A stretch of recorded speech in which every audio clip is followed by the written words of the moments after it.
Have you ever noticed that the most powerful people rarely explain themselves? They don't justify their actions. They don't beg for understanding. They don't chase validation like desperate dogs. While everyone else is drowning in anxiety, begging to be seen, these individuals move through life with an eerie calm, as if they possess a secret manual the rest of us were never given. And here's the truth: they do.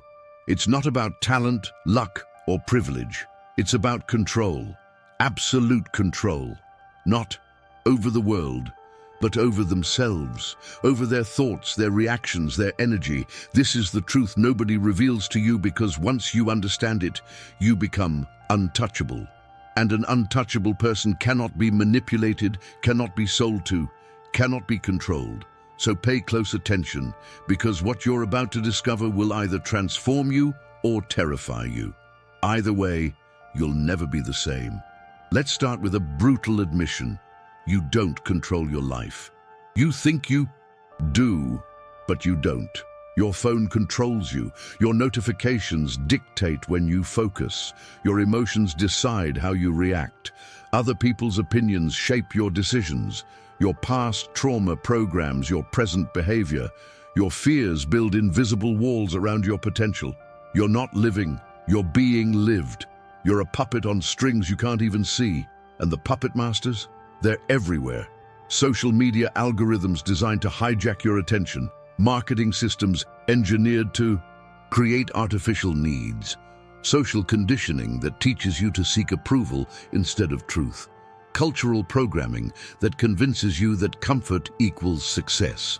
All of it designed for one purpose: to keep you weak, distracted, dependent, controllable.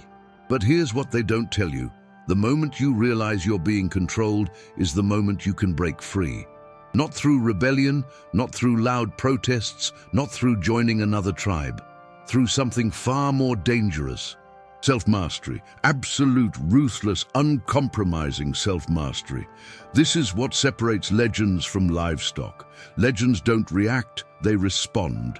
They don't chase, they attract.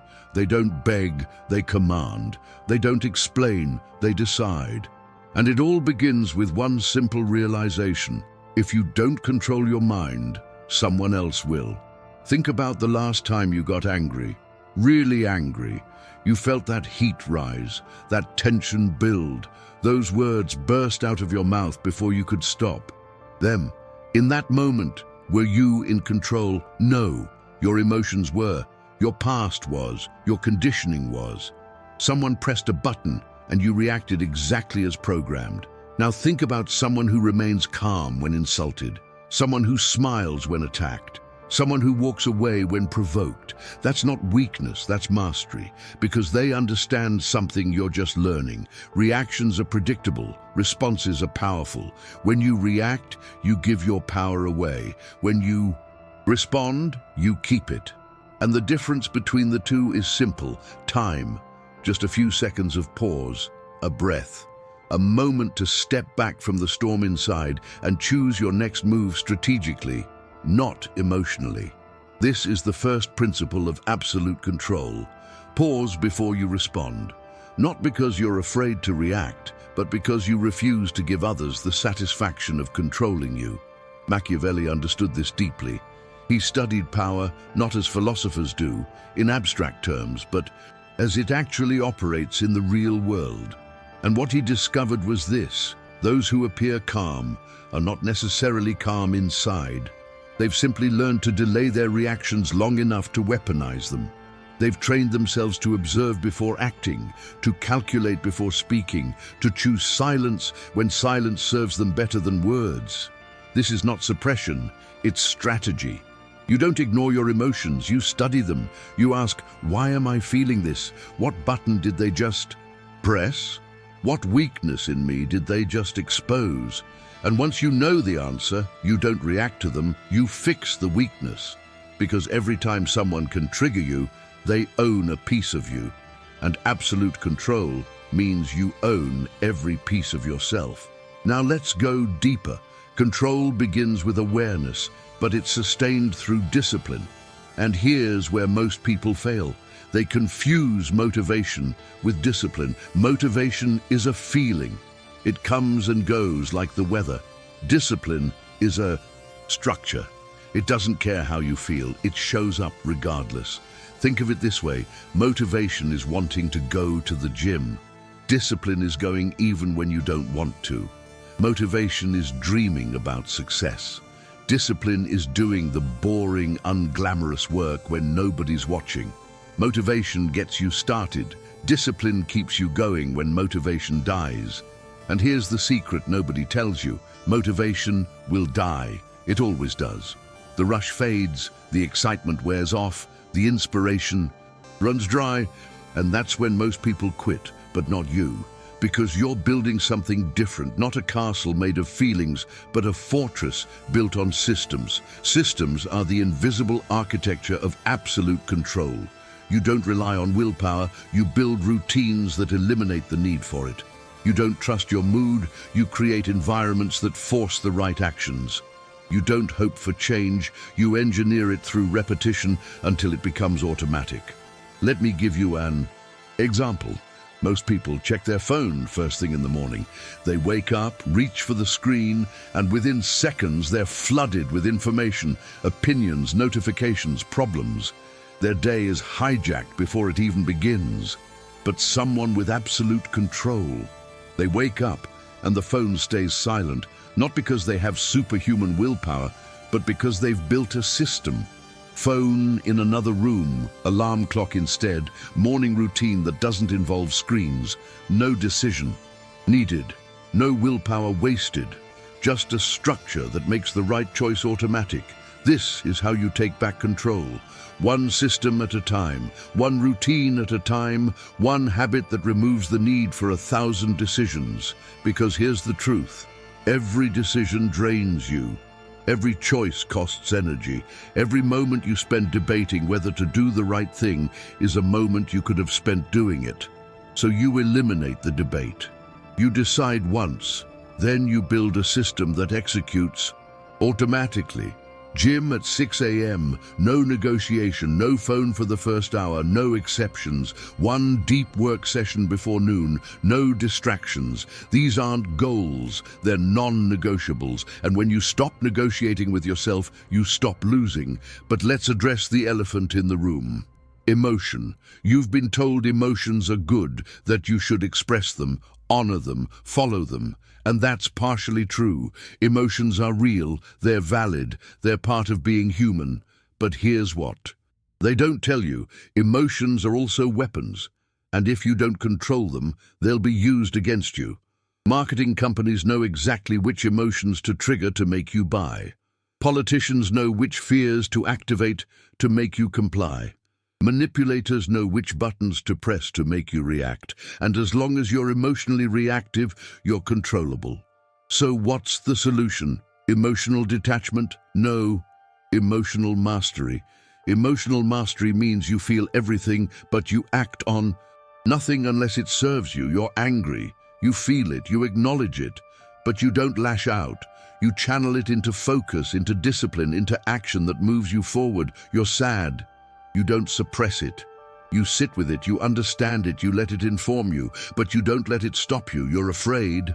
Good. Fear is information. It tells you where the edge is, and the edge is where growth happens. So you feel the fear, and you move anyway. This is what separates the controlled from the reactive. The reactive are slaves to their feelings. The controlled are students of them. They observe their emotions like a scientist observes data, with curiosity, not judgment. They ask, what is this emotion telling me? What pattern is it revealing? What action does it want me to take? And then they decide whether that action serves their long-term vision or not. If it does, they act. If it doesn't, they wait. And that waiting, that pause, that refusal to be puppeteered by feelings, that's where absolute control lives. Now let's talk about the invisible chains most people wear, other people's opinions. You've been conditioned since childhood to care what others think. Your parents praised you when you obeyed, punished you when you didn't. Your teachers rewarded conformity, penalized originality. Your peers accepted you when you fit in, rejected you when you stood out.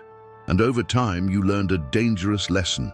Approval equals safety. So you started performing. You wore the right clothes, said the right things, laughed at the right jokes. Not because you wanted to, but because you needed to be accepted.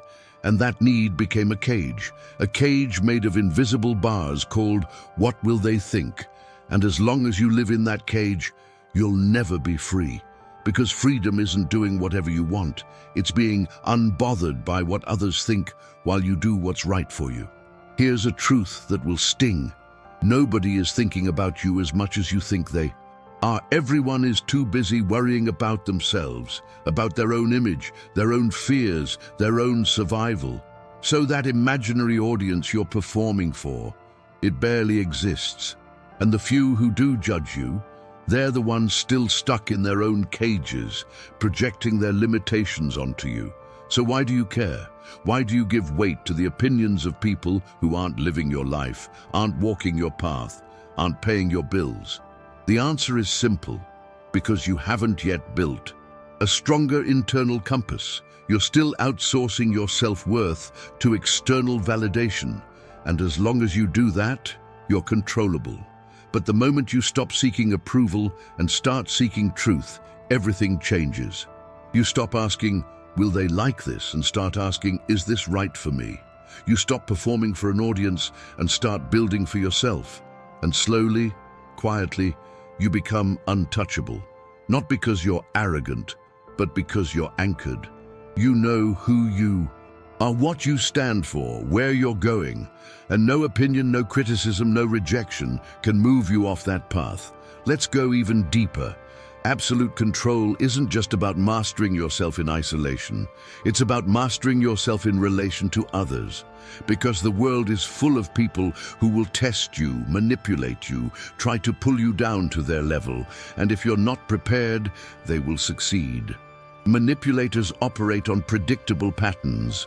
They test boundaries. They push to see how much you'll tolerate. They use guilt, shame, fear, flattery, whatever works. And the moment you react emotionally, they know they've got you. So how do you defend against this? Not by building walls, but by building awareness. You learn to recognize manipulation when it's happening. You notice the subtle guilt trip hidden in a compliment. You catch the veiled threat disguised as concern. You see the test behind the question, and instead of reacting, you observe. You let them reveal their strategy while you remain calm, detached, calculating. Then you respond, not with emotion, but with precision. Sometimes that means setting a boundary. Sometimes it means saying no without explanation. Sometimes it means walking away without a word. Because here's what manipulators fear most: someone who cannot be moved. Someone who doesn't argue, doesn't defend, doesn't justify. Someone who simply decides and then acts. That's absolute control in action. And it doesn't just protect you, it transforms how people interact with you. Because once they realize you can't be manipulated, they stop trying. They either respect you or they disappear. Either way, you win. But control isn't just defensive, it's offensive. It's not just about protecting yourself from others, it's about shaping your reality with intention. Most people are passive. They react to life. They let circumstances dictate their mood, their choices, their direction. But someone with absolute control, they create circumstances. They engineer their environment to support their vision. They cut out distractions, eliminate toxic relationships, build routines that compound over time. They don't wait for motivation. They manufacture momentum. They don't hope for opportunities. They position themselves to attract them. This is what it means to play offense with your life. You stop asking, "What will happen?" and start deciding, "What will I make happen?" You stop being a passenger and become the driver. And the shift is terrifying at first because it means taking full responsibility. No more excuses, no more blaming circumstances, other people, bad luck. Just you, your choices, and the consequences. But that terror is also liberation. Because once you accept that you're responsible, you realize you're also powerful. If you created this situation, you can create a better one. If you built these habits, you can build new ones. If you allowed this relationship, you can end it. The power was always yours. You just forgot. Now let's talk about the final level, mastery through subtraction. Most people think success is about adding more knowledge, more connections, more skills. But absolute control is about removing everything that weakens you.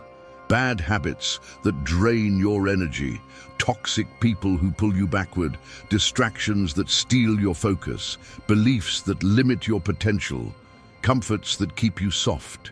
You audit your life with brutal honesty and you cut. Not because you hate those things, but because you love your future more. And with every cut you become lighter, sharper, faster. You move through life with less resistance because there's less weighing you down. Your mind is clearer because it's not cluttered with noise. Your time is more valuable because you're not wasting it on things that don't matter. Your energy is higher because you're not bleeding it into pointless drama. This is the paradox of absolute control. Less becomes more. Fewer choices lead to better decisions. Fewer people lead to deeper connections. Fewer distractions lead to greater focus. Fewer desires lead to more fulfillment, because when you strip away everything that's not essential, all that remains is power. And that power, once cultivated, becomes your presence. People feel it when you walk into a room. Not because you're loud, not because you're trying to impress, but because you carry something rare. Certainty. You know who you are. You know what you want. You know what you will and will not tolerate. And that certainty radiates. It makes people respect you before you even speak. It makes them hesitate before testing you. It makes them wonder what you know that they don't. And the answer is simple. You know that control is not about dominating others. It's about mastering yourself. You know that freedom is not doing whatever you want. It's being disciplined enough to do what's right. You know that power is not volume, it's gravity. And you've built that gravity through years of small, invisible choices that nobody saw, but everyone now feels. So here's the final truth. Absolute control is not a destination. It's a practice. It's not something you achieve once and keep forever. It's something you choose every single day. Every morning when you wake up and choose discipline over comfort. Every moment when you pause instead of react. Every time you say no to distraction and yes to focus. Every interaction where you stay calm while others lose their composure. These are not small acts. They're the architecture of a legendary life. And if you commit to this path, if you refuse to be controlled by your emotions, your past, your environment, or other people, you will become something rare, something dangerous, something untouchable. Not because you're better than others, but because you've mastered the one thing most people never will, yourself. And when you reach that point, you won't need to announce it. You won't need to prove it. People will simply know.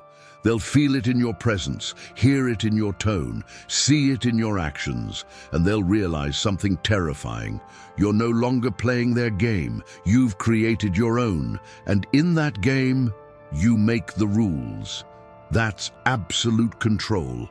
That's the truth nobody reveals. And now that you know it, the question is simple. Will you master it, or will you remain controlled? If you've made it this far, you're not just a casual viewer.